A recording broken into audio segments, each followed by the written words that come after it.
Sir ಇದು ಕಾಂಗ್ರೆಸ್ಗೆ benefits ಹೇಗೆ ಸರ್ ಯಾವುದು ಹೊಂದಾಣಿಕೆ ಆಗ್ತಿಲ್ಲ ನಿಲ್ಲಿಸಿರುವಂಥದ್ದು ನೋಡ್ರಿ, ನಾನು ಪಾರ್ಲಿಮೆಂಟ್ ಎಲೆಕ್ಷನ್ ಆದ ತುರ್ತಾಗಿನೇ ನಾವು ಲೋಕಲ್ ಬಾಡಿ ಎಲೆಕ್ಷನ್ ಮಾಡಬೇಕು ಅಂತೇಳಿ ನನಗೆ ಗೊತ್ತು. ಲೋಕಲ್ ಬಾಡಿ ಎಲೆಕ್ಷನ್ಗೆ ಒಂದಾಗ ಹೋಗ್ಲಿಕ್ಕೆ ಸಾಧ್ಯನೇ ಇಲ್ಲ ಅವರು.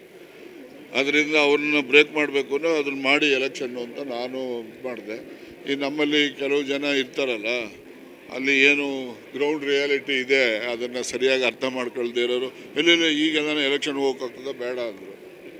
ಅವಾಗಲೇ ಮಾಡಿದರೆ ಅವರು ಅವಾಗಲೇ ಡಿವೈಡ್ ಆಗಿರೋದು ಇವ್ರದ್ದು. ಆಯ್ತು, ನಡೀಲಿ ನೋಡೋಣ ರಾಜಕಾರಣದಲ್ಲಿ ಏನೆಲ್ಲ ನಡೆಯುತ್ತೆ ನೋಡೋಣ.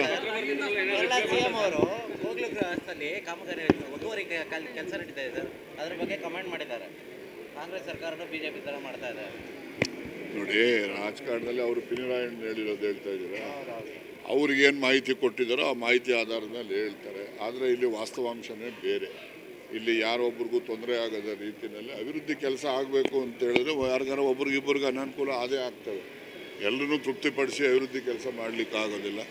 ಅದರಿಂದ ಅನಾನುಕೂಲ ಆದಂಥವ್ರದ್ದೇ ದೊಡ್ಡದು ಪ್ರಾಮುಖ್ಯತೆ ಮಾಡೋದಲ್ಲ. ಒಟ್ಟಾರೆ ಲಾರ್ಜರ್ ಇಂಟ್ರೆಸ್ಟಲ್ಲಿ ಈ ರಾಜ್ಯದ ಜನರಿಗೆ ಏನು ಅನುಕೂಲ ಆಗ್ತದೆ ಅದನ್ನು ನೋಡಿ ಹೇಳಬೇಕು. ಮೈಸೂರಿನಲ್ಲಿ ಅಹಿಂದ ಸಮಾವೇಶ ಮಾಡ್ತೀವಿ ಅಂತ ಅವ್ರು ಹೇಳಿದ್ದಾರೆ. ಅದ್ರ ಬಗ್ಗೆ ನನಗೆ ಹೆಚ್ಚು ಮಾಹಿತಿ ಇಲ್ಲ. ಆ ಸಮಾವೇಶಕ್ಕೆ ನಾವೆಲ್ಲ ಹೋಗ್ತೀವಿ. ಆಯ್ತಲ್ಲ, ನೀವೆಲ್ಲ ತೋರಿಸ್ಬಿಟ್ಟಿದ್ದೀರ.